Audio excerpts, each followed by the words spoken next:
She shows up here at noon and leaves at midnight and does catering and everything else ever imaginable. So she can knock out all the broccoli pans she wants. Awesome game, exciting game. I get chills in those moments with those crowds just because 10 years ago that was not the case in this program. And so when you show up here on game 2 of a midweek doubleheader, 5 games in a week. We just traveled back from the West Coast, playing on a Thursday. The guys have been through the ringer. That fan base and that situation gives you energy. There's no doubt about it. And so when you show up after a road game on a Tuesday and play a Wednesday at home with a sellout crowd, the biggest crowd in history, I was told, and run rule Pitt, there's not much better. How cool is it to look at a lineup, at least 3 players, just starters that are from West Virginia? You know, Gavin Kelly's from Pennsylvania. How cool is it to see hometown kids make such an effort in a game like this? It's incredible. All these kids have ties to this place.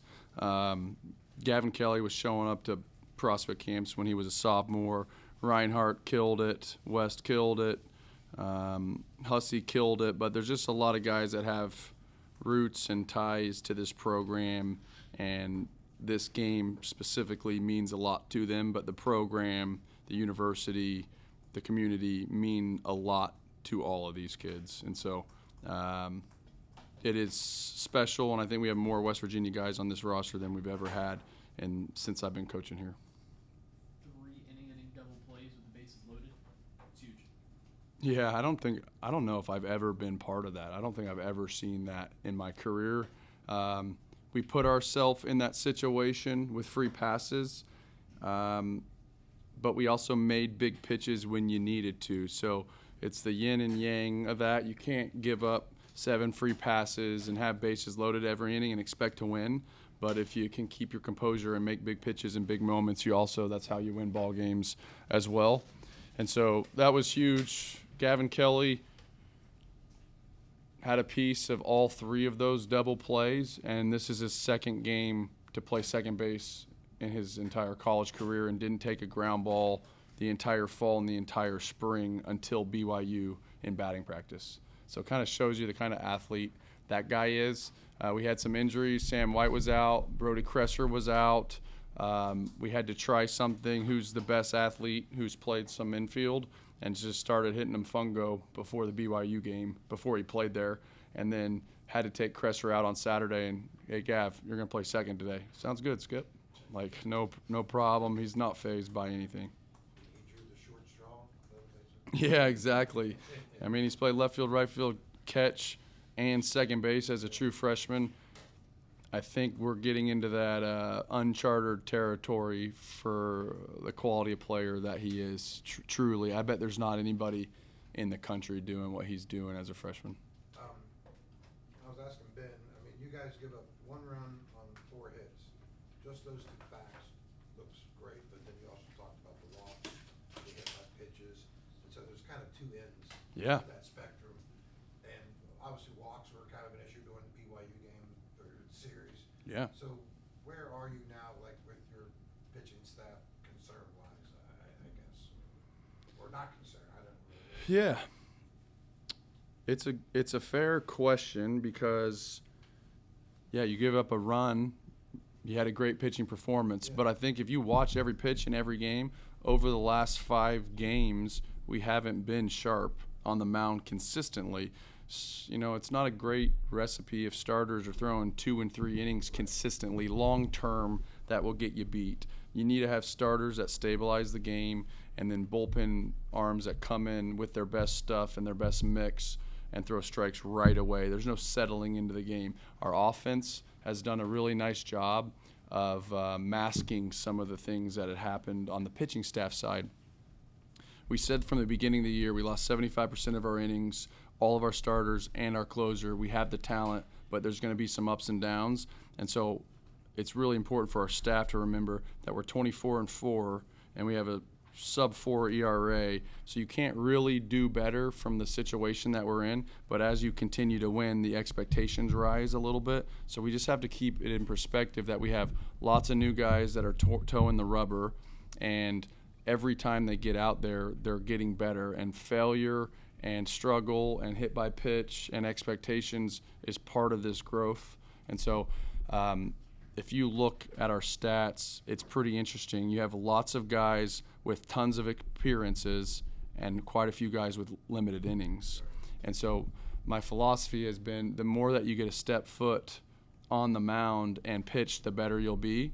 But on the other end, it's a very competitive program and a good program, so you don't get to stay on the mound if you're not throwing strikes. And so you've got two ways to get better. You either get on the mound a whole bunch, or you let guys get through bumps and bruises and adversity and get hit and give up homers and then pitch. We haven't let guys settle in at all.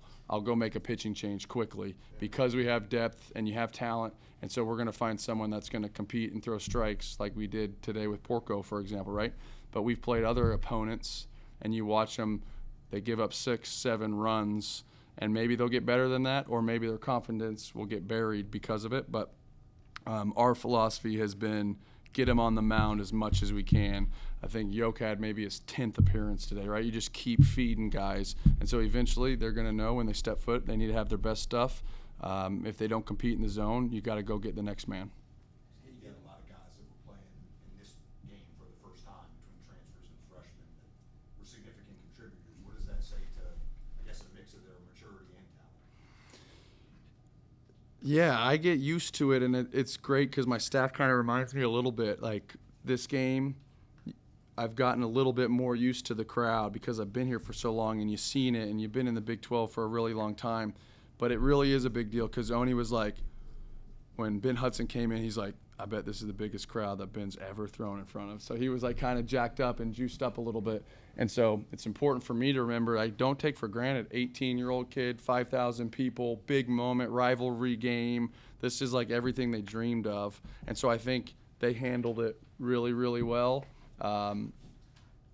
Reinhardt crushed the ball.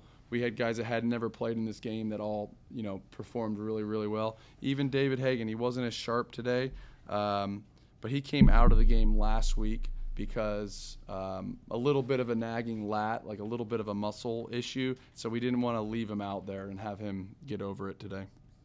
That was my question. I was going to ask, can you go over the weekend now? The BYU? Can Hagen go this coming week? Oh, absolutely, absolutely. And in the ideal world, that's what we wanted. Like if you can get a midweek guy that you think's good enough to start the game 2 or 3 innings and keep the pitch count limited, he's probably one of your top 12 arms that could then come in relief on the weekend. But we haven't really done that. But Hagan and Stifler and Hudson, hopefully all those guys are available for the weekend. You have a couple of pairings that you kind of used. One guy for a couple innings, once, maybe twice through the lineup, and then another guy that you knew was coming in behind him. Is that something you think you can continue to ride? Yeah, I'm learning as I go. There's always like a balance. Like we have guys that have plus stuff that might not be as consistent of performers, and then we have some guys with maybe a little bit less stuff who you feel like you know what you're going to get every time that they get on the mound. And so we've piggybacked it a little bit. If somebody comes in that has high-end pro prospect stuff but hasn't been consistent, you want to have a strike thrower on the backside, right? And so you got to neutralize the game, because if you don't throw strikes for multiple pitchers in a row, that's how you're going to lose games. You can't get out of those holes. And so we've kind of went back and forth all year a little bit with that, because we have a good blend of pitchers. We have really high-end stuff, and obviously you want everybody to get to the point where they have elite stuff and elite command and they're throwing strikes. But everybody's working. Some guys are developing stuff more. Some guys are developing command more. Now, you've had a lot of time to think about like this upcoming weekend, and I'm just saying that you've had Hudson pitch 5 innings tonight. How does that set up your bullpen for the weekend? I mean, does that help to get some guys more rest than others? Yeah, great question. I laugh because the reality is I've had zero time to think about this weekend because we played at Ohio State and then you play today. Like I haven't had time to eat breakfast or see my kids, let alone think about this weekend. But yes, Reese Bassinger's performance at Ohio State saved the bullpen for today. So we probably won today's game because of what Reese Bassinger did. Ben Hudson hopefully stabilized us and gave us a start essentially in the middle of the game, so we should be more well-rested for the weekend. That's what's been interesting about this team, a little bit of volatility in the starting pitching, but then you have a guy like Bassinger yesterday that throws 5 innings, so it doesn't really matter if you start the game and throw 5 or some relief pitcher throws 5. Just like today, Ben Hudson went 5. So we had a quality start. It just wasn't a traditional quality start. So it doesn't make a difference, but eventually someone needs to get the ball and throw 4, 5, 6 clean innings to try to stabilize the bullpen. Well, especially you've talked about the gauntlet that you guys have kind of gone through with how many games you guys have been playing. I'm sure that also plays a role in how many innings you want to let guys pitch in the game. Yep. Does that factor into your decision making into like maybe I got to take this guy out as pitch counts getting up? There's no doubt about it. So Ben Hudson today, like you're making the decision. If he's at 40 pitches, he'll probably bounce back great for Friday or Saturday. If he gets to 80 pitches, like he's probably only available on Saturday or Sunday. And then, right, so you're always making those decisions literally in between every inning. You're saying, all right, kiss Friday goodbye, right, if you send him back out. So you're playing the score, you're playing the pitch count, you're playing if this guy bounces back well, all those things on literally every pitcher. What time did you guys get back after the Ohio State game last night? We had a coach's van and a bus. We bring a lot of people on the road because you try to celebrate the folks that are behind the scenes that make the place go. So you bring them on the trip, you pack the bus. Coaches take the 18-passenger van. Stokesy, the equipment man's driving the van.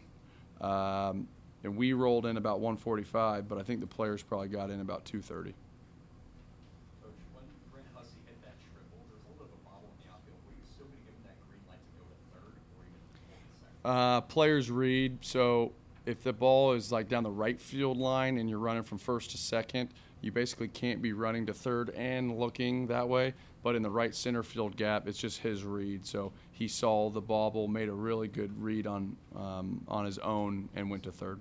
He said it was his second triple of his career tonight. So he knew that. I certainly didn't know that. He was fired up. You mentioned that players get juiced up for a rivalry game like this. Do you say or do anything differently pregame with the team? No. Opposite. I try to be the same guy. Doesn't matter who we play every time. And I think no additional juice needed, right? Like they're playing Sweet Caroline and guys are juiced up and there's a lot of fans. And I think if anything is needed for our guys, it's probably, hey, treat this just like every other day. Focus on your preparation, deep breath, calm, go to work, because naturally it'll happen. Coach, any update with Sam? How much closer he is to getting back? No update timetable-wise, but full range of motion, moving his arm really good. And they're saying maybe in the next week they're going to do strength testing, so they measure the right side of your body versus the left side of your body. And if that's within a certain percentage, they allow you to start like going return to play progressions. Yeah. So they're super optimistic. And then the other thing I'm kind of wondering, like Gavin's freshman from Pittsburgh, you've been recruiting him probably forever, it feels like. Mm-hmm. At some point during that process, you're telling them, man, we're getting all these great crowds in West Virginia, the program's really growing. And, that's true, but it's also recruiting talk sometimes, it sounds like. But then to actually be able to show him this tonight, was there any kind of moment like, I told you, right? Yeah, not tonight. The guys from Pittsburgh know. Like what's been built here over the last decade is special. No one can confuse that in this region. We have the best fans, the best atmosphere, the best program in this part of the country. And so that's something that I'm proud to say of, not shy to say. We've built that. The guys from Pittsburgh, if you're a serious player in Pennsylvania, you want to come to school at West Virginia. And so I think Gavin probably experienced that the most on recruiting trips, going to PNC and watching us play, coming down to the backyard brawl. That's what's been so cool about our roster. When I first got here, it was more national, and we've actually shrunk to more regional as we've won and gotten better. But it's the kids from PA that come down and watch this and know about the rivalry and get to see and kind of feel that throughout their high school careers and get ready for it. So when the day comes that they get a play in it, it's definitely special. And you have guys like Gavin Kelly go 3 for 4 and turn 3 double plays. That kind of brings me to another question. So, I mean, you obviously know the success the program's had over the years, the success over Pitt, over the recent years. Do you feel like you can go into Western Pennsylvania now and be the guy? Yeah, I do. I think that we've done that consistently, and we've had great players from Western Pennsylvania, and J.J. Weatherholt was a really, really big piece of that because everybody from the state knows who he is. He's a first-rounder and one of the greatest players in West Virginia baseball history, and college baseball really started growing when he led the nation and hitting, became a first-rounder. Social media in college baseball was kind of blowing up, and he was a name, so it was pretty powerful in that region. Do you use that success like a J.J. Weatherholt and now a Gavin Kelly? I mean, do you use that success on your recruiting pitches to Southwestern PA or just PA in general? Yes, and sometimes you don't even need to. It's like it's a pretty small knit community, right? When you've been here for 10 years and you recruited for 10 years, we have close friends and people that work in amateur baseball, and high school baseball, and select teams in that region that just know who we are, right? It's not just a random one-off guy. If you're a great player from Western PA, you're playing for, there's 5 different organizations that do a great job developing high school kids. So these aren't like random guys playing at a high school. If you're serious and you want to play at this level, you're not only playing at a high school, a great high school program, but you're with a strength coach, you're working with a select coach, you're doing everything in your power to become the best possible player that you can. And so you end up being around a group of there's probably 10 people in Western Pennsylvania that if you're a super talented player, you're going to come in contact with those people. And so those people want to send their players to the best coaches in the country, the guys that will treat their players the right way and give them the best chance of becoming big leaguers. And so that's what we take pride in. Of course, you said you've been here for 10 seasons now, but this is really the first time you've had this type of pressure, I guess, on your back. How did you do anything different? I know you said you didn't do anything different with the team, but did you prepare differently for this game than you have previously? No, I always view these things as opportunities and blessings. I mean, how often you get to walk in, there's probably 10 schools in the country that had 5,000 people on a midweek game, and there's probably be 10 this entire year. And so, like, how humbling that I get to go walk out there and call that my office, and being here 10 years and having my kids go to school here and being part of this community. Like, so for me, the pressure thing's more of just like that means that we've done something that somebody cares about. So I'm just thankful to be part of it. Nobody else. I kind of wanted to ask had you ever coached at BYU or played at BYU or BYU before? No, I never stepped foot in the state of Utah before. So I'm just wondering, after going through what you guys went through that series and 87 runs, what was that like? I mean, that's probably something unique, right? Yeah, it was a whirlwind. Yeah.